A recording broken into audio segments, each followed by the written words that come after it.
Hello everyone, I'm Nick Fortin, Deer and Moose Project Leader for the Vermont Fish and Wildlife Department, and in this presentation I'm going to cover some of the results of the 2020 deer hunting seasons, as well as the current status of deer in Vermont and some of the department's management goals. 2020 was an unusual year for deer hunting in Vermont for a couple obvious reasons. First, there were major changes to deer hunting regulations which took effect. And on top of that, the COVID-19 pandemic gave people a lot more time, and they spent a lot of that time hunting and fishing. So as a result, we saw a fairly substantial increase in the number of hunters this past year. Now, what we don't know and what we probably won't know for a few years is how much of this was due to the pandemic and how much of this might have been related to our hunting regulation changes. The total deer harvest in 2020 was 18,991 deer. That's very similar to the 2018 deer harvest and one of the best deer harvests we've seen over the past 20 years. The total buck harvest, which was 9,256, was a little bit less than some of the most recent years, but still one of the better buck harvests we've had in the past 20 years. So while the overall success was good across all seasons, there was actually quite a bit of variability among the different deer hunting seasons in 2020. By far, the most successful season in 2020 was the archery season. Archers set a new all-time record, harvesting 6,125 deer. The old record was 5,296, set back in 1999. Now, we expected some increase in the harvest in archery season because we made fairly sweeping changes to the archery hunting regulations. We lengthened the season considerably, we liberalized the bag limit, and we allowed all archery hunters to use crossbows.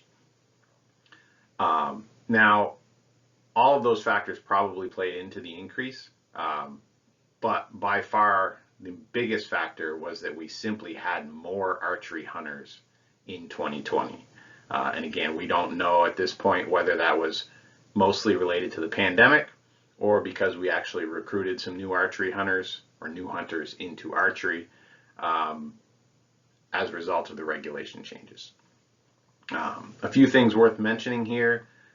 Crossbow or hunters using crossbows accounted for 70% of the total deer harvest during the archery season. That's up from 41% in 2019.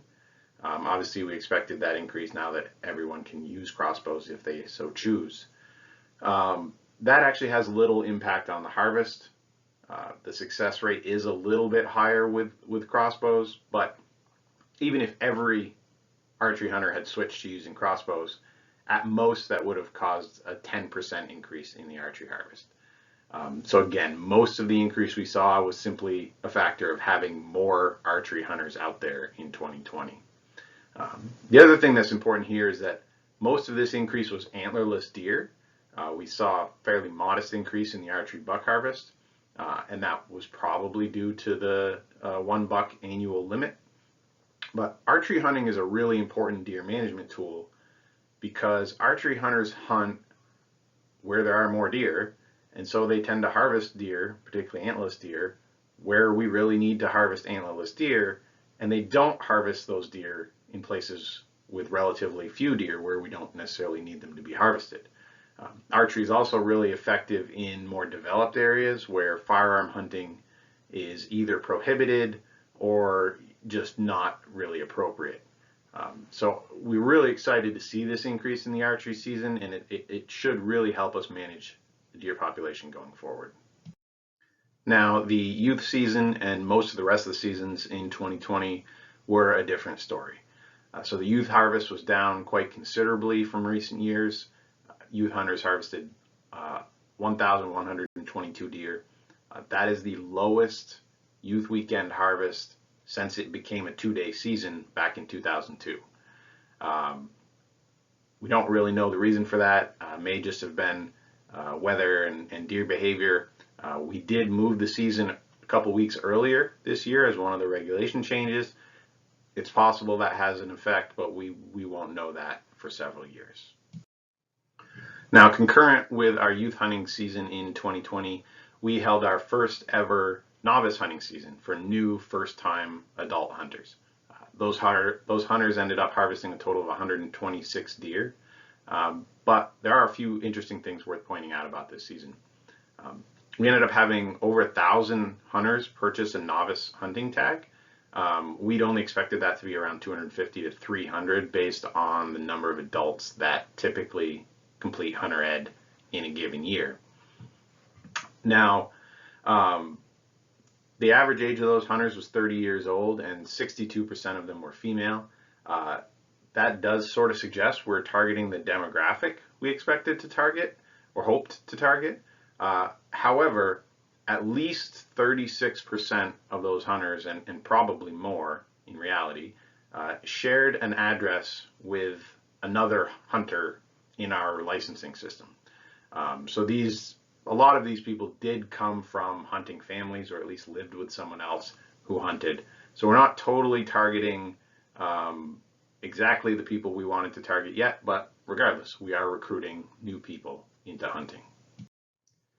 The harvest during our December muzzleloader season was also down from recent years, despite having roughly the same number of antlerless permits available during that season.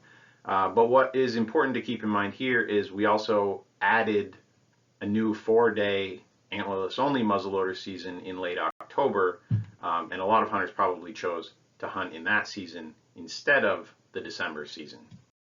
So if we look at the combined harvest from both the early muzzleloader season in October and the December muzzleloader season, our overall harvest was actually up compared to past December muzzleloader seasons. Of course, we had 4 extra days of hunting. What is, I think, notable, or what stood out to me most, is that the harvest wasn't higher. We expected the fill rate on antlerless permits to be quite a bit higher, given that hunters had 4 extra days in October to fill those permits. But in fact, that fill rate hardly increased at all. We saw a small uptick from an average of about 15% in recent years to 17% in 2020.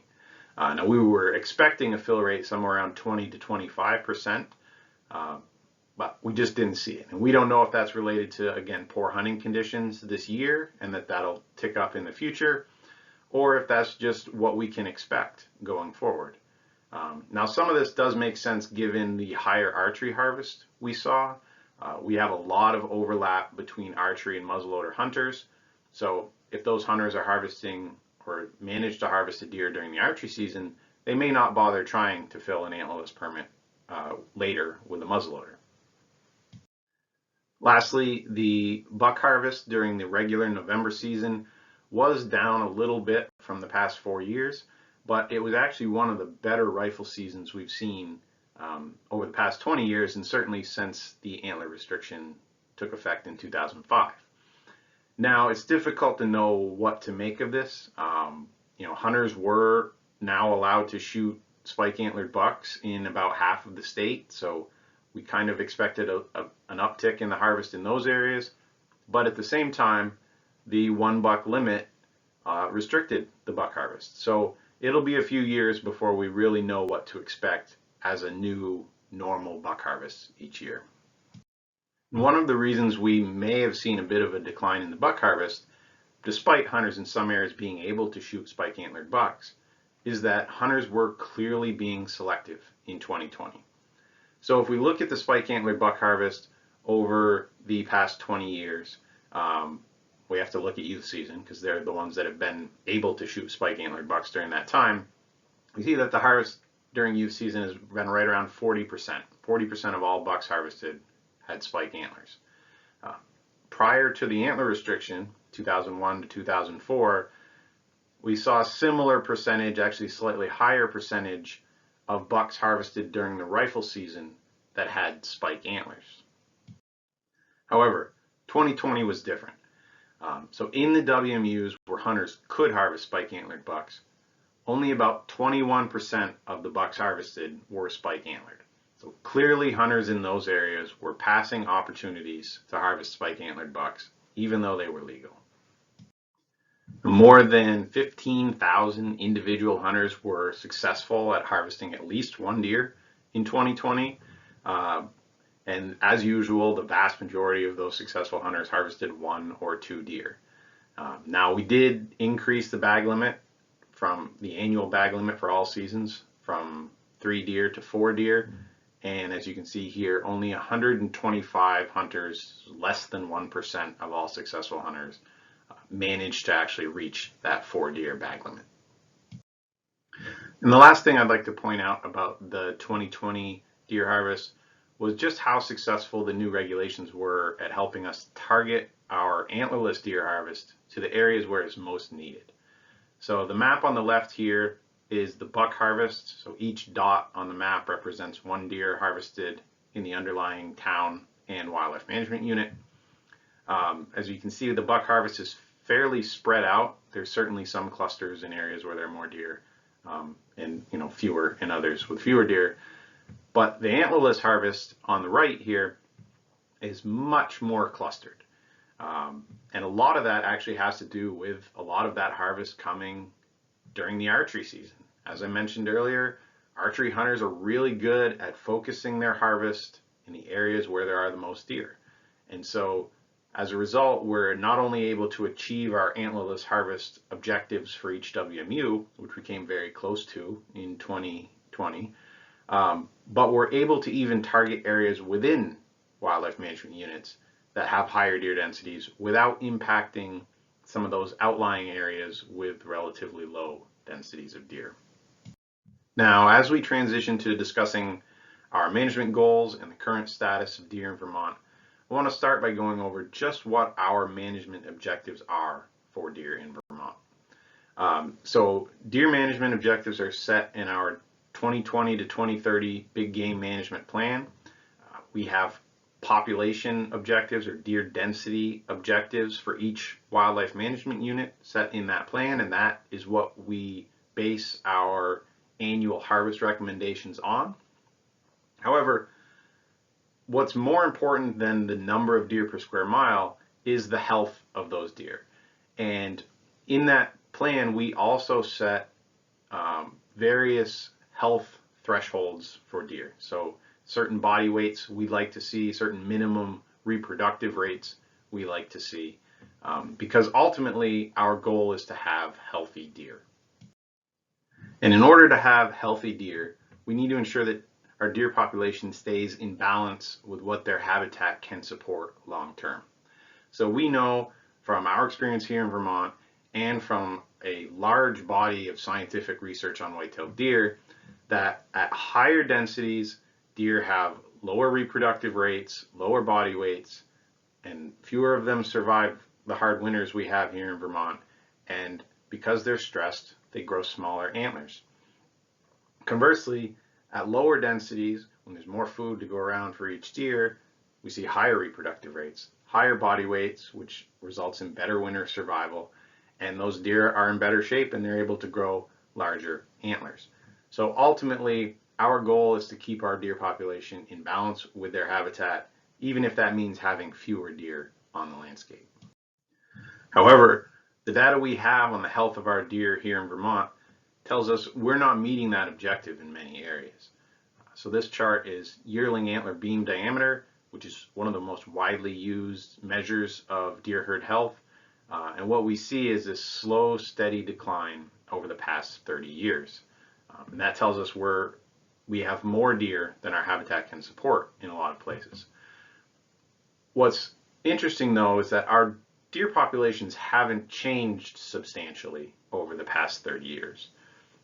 Rather, what we believe is the primary driver of this decline isn't so much that we have a whole lot more deer than we used to, but instead, the quality of our deer habitat is declining.